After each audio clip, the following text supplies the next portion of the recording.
Hi friends, എല്ലാവർക്കും Sumi CC tips എന്നെ YouTube ചാനലിലേക്ക് സ്വാഗതം. ഇന്ന് നമ്മൾ ജലദോഷത്തിനും തൊണ്ടവേദനക്കും പനിക്കുമൊക്കെ ഉള്ളൊരു റെമഡിയാണ് പറയാൻ പോണത്. അപ്പോൾ 3-4 രീതിയിൽ ഇത് ഉപയോഗിക്കാൻ പറ്റും. അപ്പോൾ ഞാനത് പറയുന്നുണ്ട് വീഡിയോയിൽ. അപ്പോൾ നിങ്ങൾ വീഡിയോ ഫുള്ളായിട്ട് കാണാം. ഉപകാരമാണെന്ന് തോന്നുന്നുണ്ടെങ്കിൽ മറ്റുള്ളവർക്കും കൂടെ ഒന്ന് ഷെയർ ചെയ്ത് കൊടുക്കുക. നമുക്ക് മൂക്കൊലിപ്പും മൂക്കടപ്പും തൊണ്ടവേദനയൊക്കെ വന്നിട്ടുണ്ടെങ്കിൽ ഉറങ്ങാൻ തന്നെ ഭയങ്കര പാടായിരിക്കുള്ളൂ. അപ്പോൾ ഈ അസ്വസ്ഥതയൊക്കെ മാറ്റാൻ വേണ്ടിയിട്ട് നമുക്ക് ഈ പനിക്കൂർക്ക എങ്ങനെയൊക്കെ ഉപയോഗിക്കാം എന്ന് നോക്കാം. അതിലൊന്നാമത്തെ രീതി എന്ന് പറഞ്ഞാൽ ആവി പിടിക്കലാണ്. നമുക്ക് നമ്മൾ ആവി പിടിക്കാൻ വേണ്ടി വെള്ളം തിളപ്പിക്കൂലേ, അതുപോലെ പനിക്കൂർക്കയുടെ ഇല ഇട്ടിട്ട് നമുക്ക് വെള്ളം തിളപ്പിച്ചെടുക്കാം.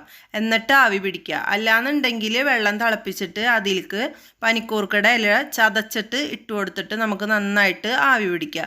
ഇതൊരു ദിവസം 3-4 പ്രാവശ്യം നന്നായിട്ട് ആവി പിടിച്ചു കഴിഞ്ഞാൽ നമ്മുടെ തലയിൽ കെട്ടിക്കിടക്കുന്ന നീരും കഫവും എല്ലാനും പുറത്തോട്ട് പോകും. അപ്പോൾ നമുക്ക് ജലദോഷത്തിന് നല്ലൊരു ആശ്വാസം ഉണ്ടാവും.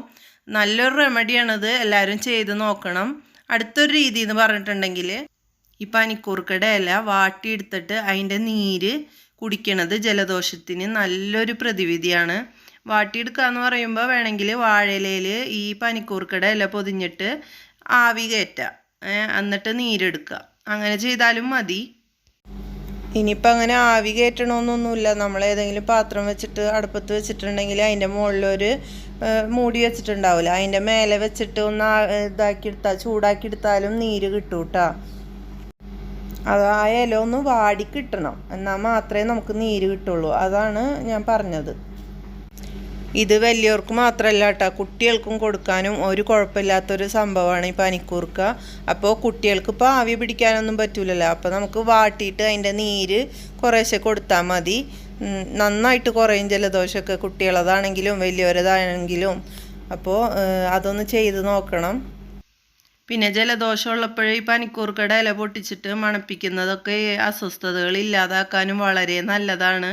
പിന്നെ ഈ രാത്രി ഉറങ്ങുമ്പോൾ പനിക്കൂർക്ക ഇല ചതച്ചെടുത്തിട്ട് നമ്മൾ അടുത്ത് വെച്ചിട്ടുണ്ടെങ്കിൽ മൂക്കടപ്പ് പോലുള്ള അസ്വസ്ഥതയൊക്കെ ഇല്ലാതാക്കാനും നല്ല ഉറക്കം ലഭിക്കാനും ഇത് സഹായിക്കും. അപ്പോൾ ഞാനീ പറഞ്ഞ ടിപ്സിൽ നിങ്ങൾക്ക് എന്തെങ്കിലും ഒരെണ്ണം ഉപകാരപ്പെടും. അപ്പോൾ ഏതെങ്കിലും ഒന്ന് നിങ്ങൾ ചെയ്ത് നോക്കുക. എന്നിട്ട് ജലദോഷത്തിന് ടിപ്പ് ചോദിച്ചിട്ട് ഒരുപാട് പേര് വാട്സപ്പിലൊക്കെ മെസ്സേജ് അയച്ചിട്ടുണ്ടായിരുന്നു. ഞാൻ ഇതിന് മുന്നൊരു വീഡിയോ ഇട്ടിരുന്നു ജലദോഷത്തിനുള്ളത്. അപ്പോൾ ഇത് അതിലും നല്ല എഫക്റ്റീവ് ആയിട്ടുള്ള റെമഡീസാണ്. അപ്പോൾ ഇതിലേതെങ്കിലും ഒന്ന് ചെയ്ത് നോക്കണം, ജലദോഷമൊക്കെ എപ്പോഴും വരണവർ. എന്നിട്ട് നിങ്ങൾക്ക് കിട്ടിയ റിസൾട്ട് കമൻ്റായിട്ട് ഇടുക വേണം. അപ്പോൾ നല്ലൊരു ടിപ്പായിട്ട് അടുത്ത വീഡിയോയിൽ കാണാം. ഇത് എൻ്റെ പുതിയ ചാനലാണ് സുമീസ് വ്ളോഗ് എന്ന് പറഞ്ഞിട്ട്. അതിൽ ഞാൻ വ്ളോഗാണ് ചെയ്യാൻ ഉദ്ദേശിക്കുന്നത്. അപ്പോൾ അതിന് താല്പര്യം ഉണ്ടെങ്കിൽ, കാണാൻ താല്പര്യമുള്ളവരൊന്ന് സബ്സ്ക്രൈബ് ചെയ്യണേ.